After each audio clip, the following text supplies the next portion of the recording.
Hola, mi nombre es Mónica Janet García Herrera, soy estudiante de la Maestría de Ciencias de la Educación del CIES. El día de hoy, en esta cápsula educativa, hablaremos sobre la contextualización del currículo. Antes, es importante aclarar que la información de este video está basado en el texto de Claudia Mayarino Flores. Comenzamos entonces. ¿Qué es el currículo?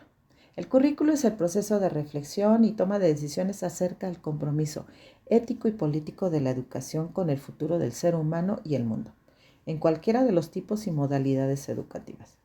Según Mayarino, para efectos de su estructuración, implementación y evaluación, se le entiende como un sistema complejo, abierto y vivo. ¿Qué significa comprender al currículo como un sistema complejo, abierto y vivo? El proceso de toma de decisiones se debe conocer, optar e interrelacionar las fuerzas sociales que lo influyen y el pluralismo teórico que configuran conceptos como desarrollo humano, conocimiento, educación, sociedad, cultura, entre otros.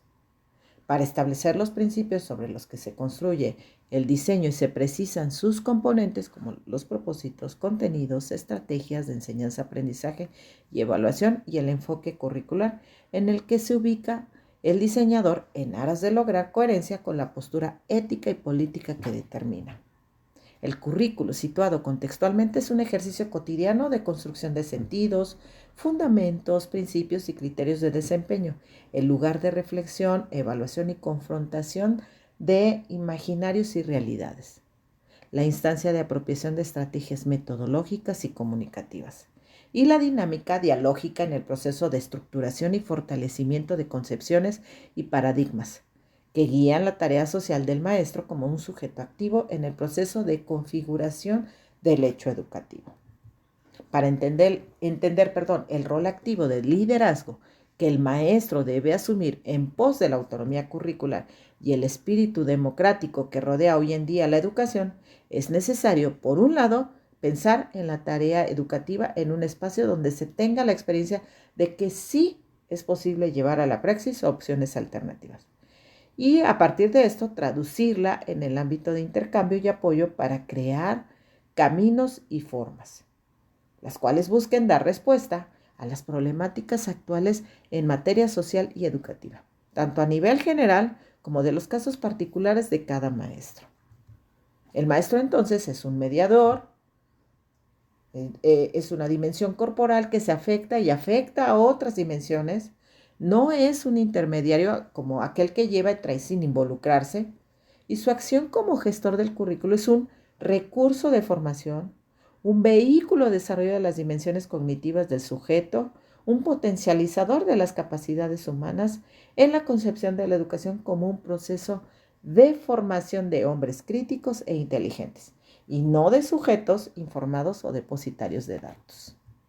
La contextualización del currículo se plantea aquí como la acción de situar el currículo en un espacio de intervención multicultural, socialmente complejo, a partir de la articulación de la pedagogía con otras disciplinas, del diálogo de modelos nociológicos, de la confrontación de lo aprendido con la realidad en la dinámica de ajuste y transferencia, las formas de pensar, formas de saber y de hacer, traducidos a discursos particulares y posibles, de la observación y análisis de la realidad para consolidarla o transformarla, y de la construcción de bitácoras conceptuales y contextuales adecuadas que guíen el acto educativo.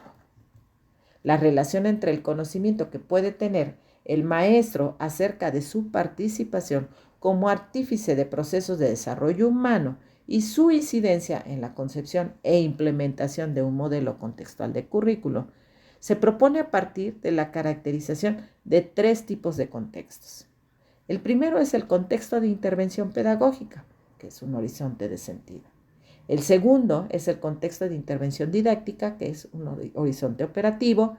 Y el tercero es el contexto de intervención discursivo, que es el horizonte epistemológico. Veamos cada uno de ellos. El primero, el contexto de intervención pedagógica da cuenta de los propósitos, de los hechos y las prácticas educativas. Las justifica y las sitúa antropológicamente, cultural y socialmente. El segundo, que es el contexto de intervención didáctica, Caracteriza al sujeto de conocimiento, estilos cognitivos, dimensión intelectual, representaciones mentales, relación sujeto-objeto-conocimiento, espacios, tiempos y al sujeto mediador del proceso de conocimiento implicados en la intervención pedagógica. El contexto de intervención discursivo, que es el tercero, es fundamentalmente un contexto de reflexión y de fundamentación de la postura del maestro frente a su saber profesional y a su saber disciplinar, en donde deviene productor de oportunidades y pretextos de formación, se configura teóricamente y se cultiva para diseñar ambientes entramados, redes, perspectivas teológicas y éticas futuribles. El modelo contextual del currículo es una alternativa del maestro. Es un momento en el que el sujeto se entiende como un fenómeno complejo y sistemático, y el currículum, en su tarea de tomar decisiones acerca del compromiso ético y político de la educación con el futuro del ser humano y el mundo, debe por lo menos asumir una postura integradora de los diversos enfoques que se ocupan del desarrollo humano. Es importante tener claro que educar es un proceso de construcción de coherencia vivencial en donde los sujetos configuran proyectos comunitarios de vida. Es urgente atender el currículum en su múltiple naturaleza universal, particular, sistemático, desestabilizado y potente, capaz de incluir, de vincular, tolerante, accesible a mentes lógicas y a las intuitivas, a las inteligencias generales y a las especializadas, al sujeto racional, al pragmático, al verbal, al no verbal, al multimedial, al gráfico, al cinético, al analítico, al autoritario, al democrático. En fin, todos aquellos futuribles de quienes es dado aún colgar los sueños. Con esto termino. Nos vemos pronto. Que tengan una excelente noche. Hasta luego.